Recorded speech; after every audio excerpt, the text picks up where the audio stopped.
It's amazing to be here. It's part who we are. You know, Zinchenko and Shevchenko is one of the top players and best advocates for Ukraine. So it's an honor for me to be here. Of course, meeting my dream person, Andriy Shevchenko. That was my best moment today. It's important to stand with Ukraine because Ukrainian people not gonna do it by themselves. A lot of people die, and if we just leave now, they will die for nothing. They sacrifice for nothing.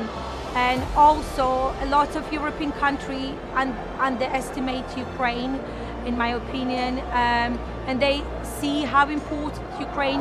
We are part of Europe, and we are free people, and we need to be all together, united.